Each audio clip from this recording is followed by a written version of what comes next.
الحمد لله رب العالمين والصلاة والسلام على سيد الأنبياء والمرسلين وعلى آله وصحبه أجمعين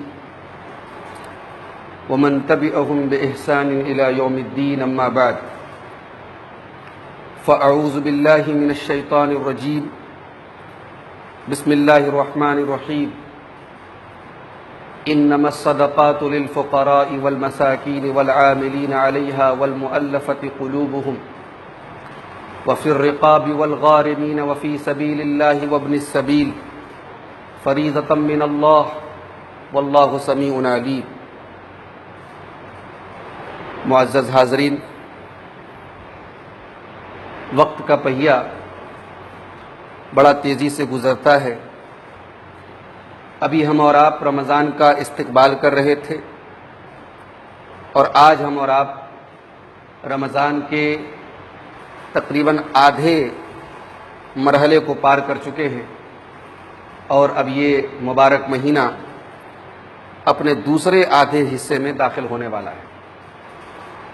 میرے بھائیوں، اس مہینے میں مسلمان روزہ کے علاوہ، تراویح کے علاوہ ایک اور بہت اہم عبادت بہت اہتمام سے اس مہینے میں کرتے ہیں اور وہ ہے زکوٰۃ. عام طور سے لوگ اپنے مال کی زکوٰۃ اسی مبارک مہینے میں نکالتے ہیں. آج کی اس گفتگو میں میں چاہتا ہوں کہ مختصر طور پر زکوٰۃ کا کیا مطلب ہے، زکوٰۃ کا کیا حکم ہے، زکوٰۃ کی کیا اہمیت ہے، اور زکوٰۃ کے چند ضروری مسائل میں چاہتا ہوں کہ آپ کے سامنے بیان کر دیے جائیں. سب سے پہلے زکوٰۃ کا مطلب سمجھ لیتے ہیں. زکوٰۃ کا مطلب کیا ہوتا ہے؟ زکوٰۃ کہتے ہیں عربی زبان میں کسی چیز کا بڑھنا اور کسی چیز کا پاک ہونا.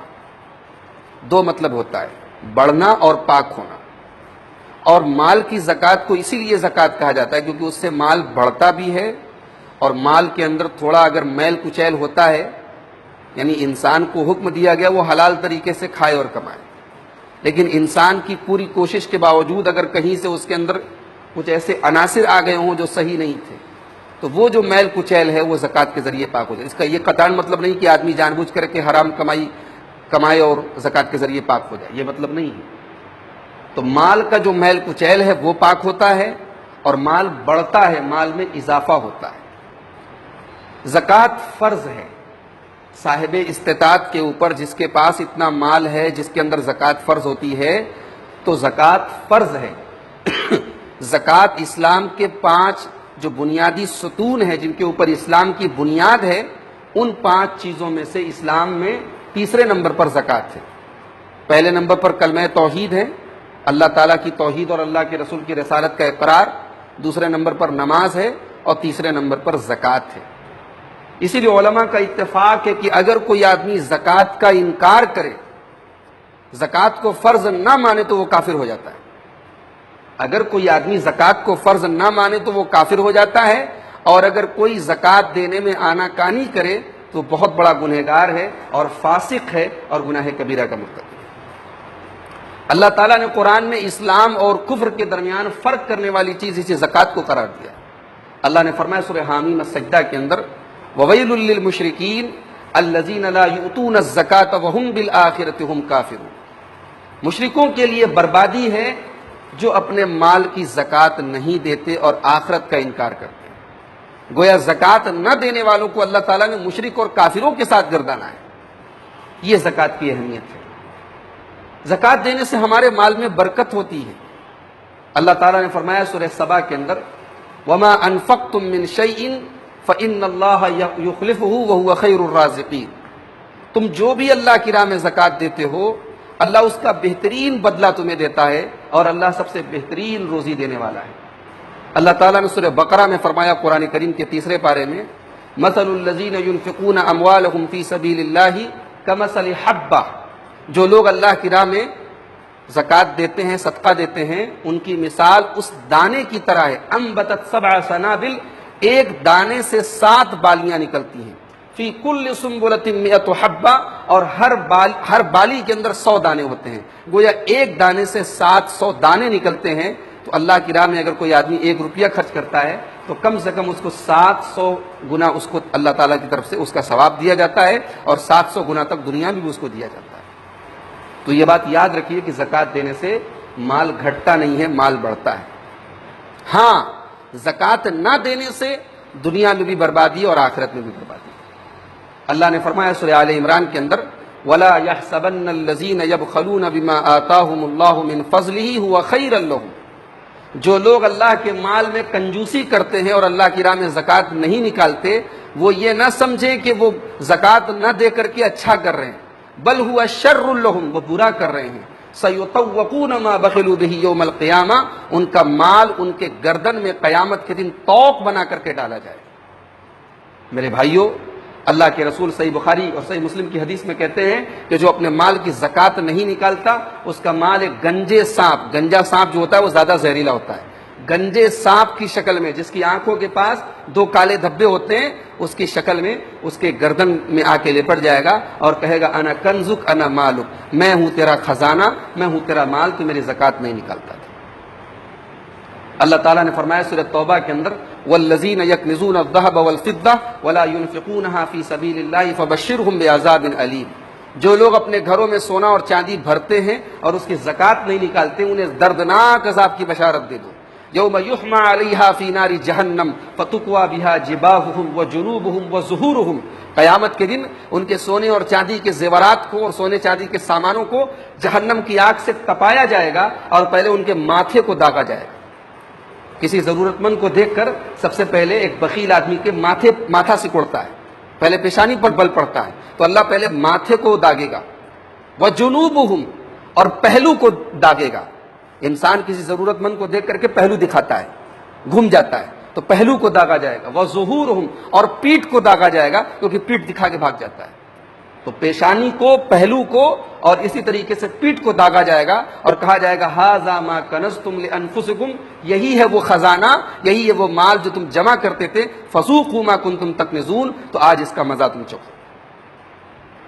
اب آئیے زکوٰۃ کے چند ضروری مسائل سمجھتے ہیں۔ سونے اور چاندی کی زکوٰۃ کیا ہے؟ اللہ کے رسول حدیث میں فرماتے ہیں کہ سونے کا جو نصاب ہے وہ 20 مسقال ہے۔ موجودہ دور کے مطابق، موجودہ دور کے پیمانے کے مطابق 20 مسقال جو ہے یہ لگ بھگ 85 گرام کے برابر ہے۔ اگر 85 گرام سونا یا اس سے زائد سونا اگر کسی کے پاس ہے تو اس سونے پر اگر سال پورا ہو جاتا ہے، 1 سال تک وہ سونا اس کے پاس رہتا ہے، تو اس کے اوپر 2.5% اس سونے کی جو قیمت ہوگی اس کا 2.5% نکال کے، 40واں حصہ نکال کے اس کو زکوٰۃ دینی پڑے گی۔ چاندی کا جو نصاب ہے وہ 200 درہم ہے۔ 200 درہم چاندی کی موجودہ دور میں جو ہے اس کا جو وزن ہے وہ تقریباً 595 گرام ہے۔ اگر کسی آدمی کے پاس 595 گرام یا اس سے زیادہ چاندی کے زیور ہیں یا چاندی ہے، تو اس چاندی کے اوپر بھی زکوٰۃ فرض ہے اگر سال پورا ہو جاتا ہے، اور اس کا 2.5% اس کو اللہ کی راہ میں زکوٰۃ دینا ہے۔ اسی طریقے سے اگر کسی کے پاس کیش رقم ہے، پیسہ ہے، بینک بیلنس ہے، تو وہ پیسہ بھی اگر 595 گرام چاندی کی جو موجودہ وقت میں قیمت ہے، اس قیمت کے برابر اس کے پاس پیسہ ہے اور اس پیسے پر سال پورا گزر چکا ہے، تو اس پیسے کی زکوٰۃ بھی اس کو نکالنا ضروری ہے۔ اسی طریقے سے آدمی جو مال تجارت، جو بزنس کرتا ہے، ساڑی کا کاروبار کر رہا ہے، کسی چیز کا بھی کاروبار کر رہا ہے، تو مال تجارت کے اوپر بھی زکوٰۃ ہے۔ آدمی کے گھر میں اگر مشین ہے، فیکٹری ہے، تو مشین پر زکوٰۃ نہیں ہے، لیکن مشین سے جتنا مال تیار ہو رہا ہے اور جتنا اس کے پاس کچا مال ہے، اس سارے مال کو تجارت کا مال مانا جائے گا، اور جب آدمی زکوٰۃ نکالے گا تو سارے مال کو جوڑے گا۔ اس کے پاس جتنا مال ہے، جتنا اس کے گھر میں میٹیریل ہے، اور جتنا اس کو پارٹی سے پیسہ لینا ہے، ان سب کو جوڑے گا وہ، اور جو پیسہ اس کو مارکیٹ میں کہیں دینا ہے اس کو گھٹائے گا، اور اس کے بعد جو رقم آئے گی اس رقم کا 2.5% وہ زکوٰۃ نکالے گا۔ یہاں ایک مسئلہ اور یاد رکھیے، استعمال کی چیزوں پر زکوٰۃ نہیں ہے۔ آدمی کے پاس گھر ہے، 2-4 گھر ہو، گھروں میں رہتا ہے وہ، اس پہ زکوٰۃ نہیں۔ آدمی کے پاس لاکھوں کی بائک ہے، کار ہے، استعمال کی چیز ہے، زکوٰۃ نہیں۔ لیکن عورت جو زیور استعمال کرتی ہے اس کے اوپر زکوٰۃ ہے۔ صحیح بات یہی ہے کہ عورت اگر زیور الماری میں رکھے ہو تب بھی زکوٰۃ ہے، اور پہنتی ہے تب بھی زکوٰۃ ہے اگر وہ زکوٰۃ کے نصاب کو پہنچتا ہے۔ اسی طریقے سے زمین اور جائیداد پر زکوٰۃ نہیں ہے، لیکن زمین اور جائیداد کا اگر کوئی بزنس کرتا ہے، اس کا وہی کاروبار ہے، اس کے پاس بہت ساری زمین ہے جو اس نے بیچنے کے لیے لے کے رکھی ہے، تو اس پہ زکوٰۃ دینی پڑے. زکوٰۃ کے بارے میں ایک مسئلہ یہ بھی یاد رکھیے کہ زکوٰۃ کس کو دے سکتے ہیں, زکوٰۃ کا حقدار کون ہے. تو اللہ تعالیٰ نے قرآن میں سورہ توبہ کی آیت نمبر 60 میں 8 لوگوں کا ذکر کیا ہے. 8 لوگوں کو زکوٰۃ دے سکتے ہیں. کون کون لوگ ہیں؟ انما الصدقات للفقراء, فقیر کو زکوٰۃ دے سکتے ہیں, فقیر جو غریب ہے, ضرورت مند ہے. والمساکین, اور مسکین کو دے سکتے ہیں. مسکین بھی کہتے ہیں غریب کو. اب فقیر اور مسکین میں فرق کیا ہے؟ فرق کیا ہے؟ تو یاد رکھیے کہ مسکین اس غریب کو کہتے ہیں جو مانگتا نہیں ہے, ضرورت مند ہے, خوددار ہے, لوگوں کے آگے ہاتھ نہیں پھیلاتا ہے. ایسے آدمی کو بھی زکوٰۃ کی رقم دینی چاہیے. والعاملین علیہا, اور زکوٰۃ کے تیسرے نمبر کے حقدار کون ہیں؟ جو حکومت کی طرف سے زکوٰۃ وصولنے کے لیے ان کو ذمہ داری دی گئی ہے, ان کو تنخواہیں زکوٰۃ کی رقم سے دی جا سکتی ہیں. یا موجودہ وقت میں جیسے جو لوگ زکوٰۃ دینے کے لیے, زکوٰۃ وصولنے کے لیے لوگوں کے یہاں جاتے ہیں, تو ان کو اگر کچھ اجرت یا ان کو کچھ محنتانہ اگر زکوٰۃ کی رقم سے دیا جائے تو کوئی حرج کی بات نہیں ہے.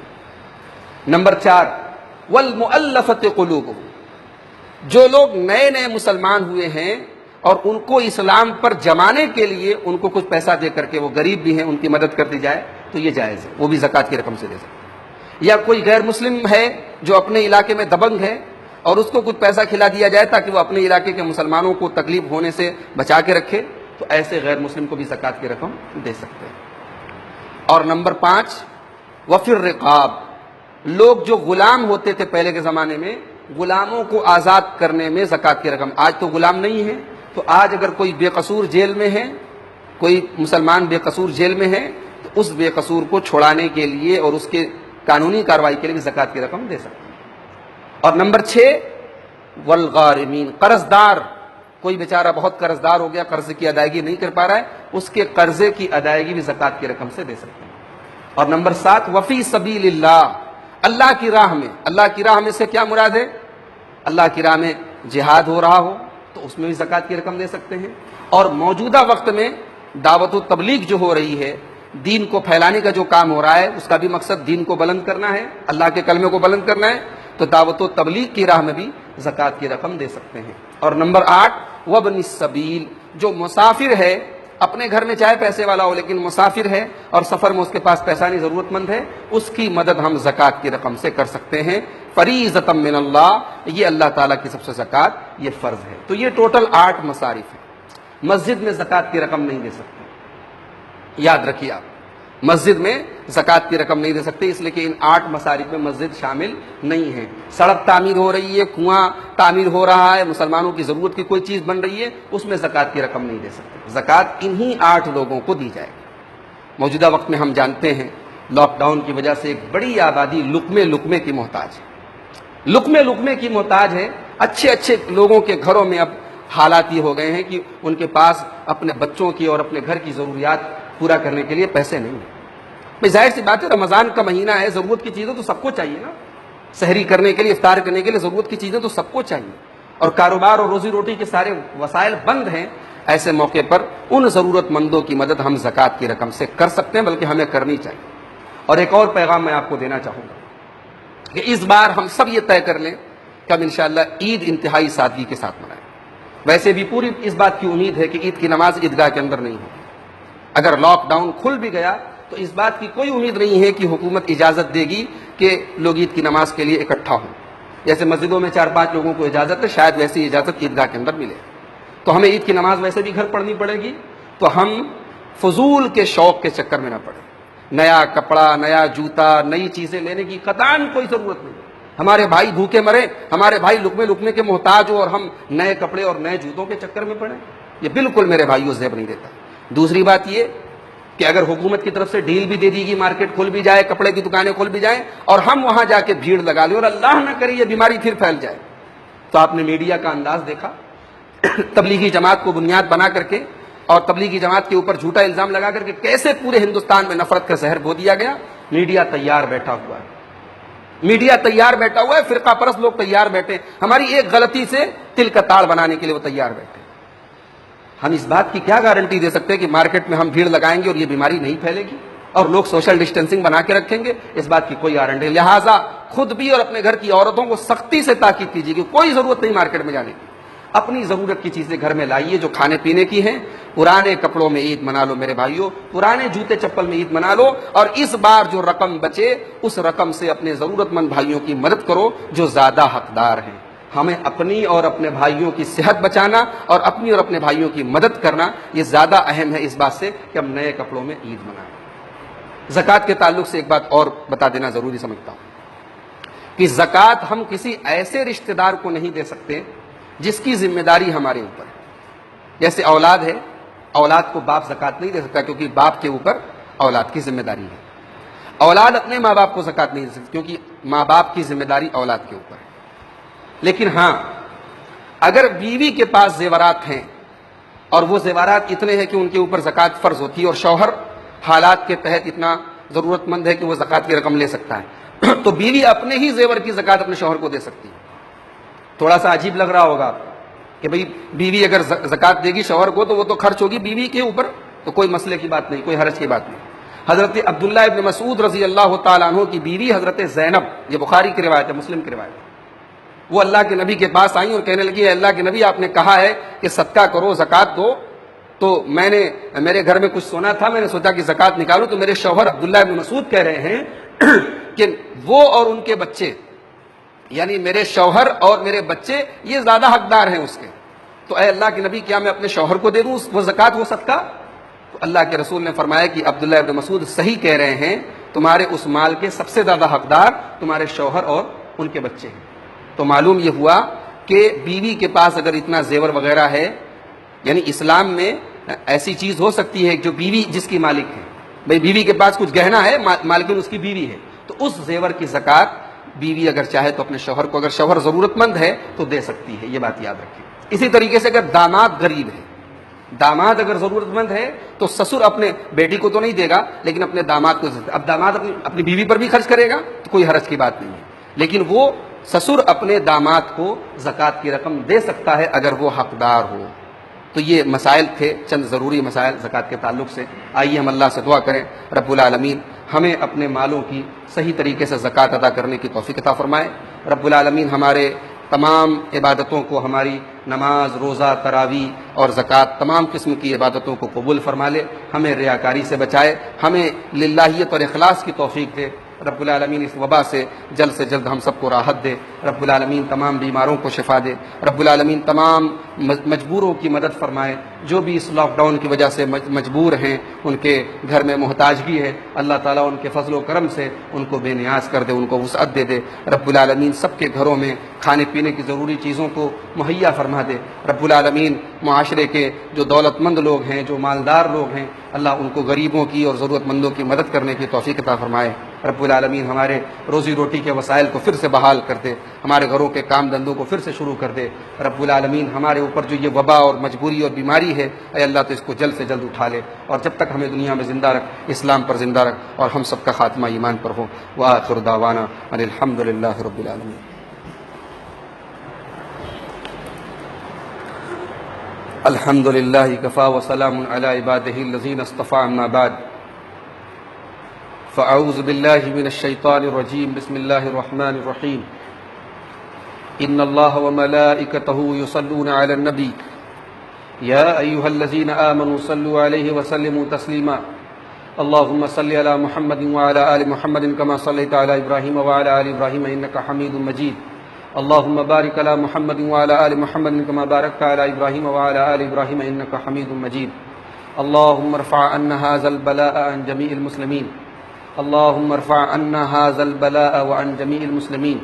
ان اللہ یأمر بالعدل والإحسان وإیتاء ذی القربى وینہی عن الفحشاء والمنکر والبغی یعظکم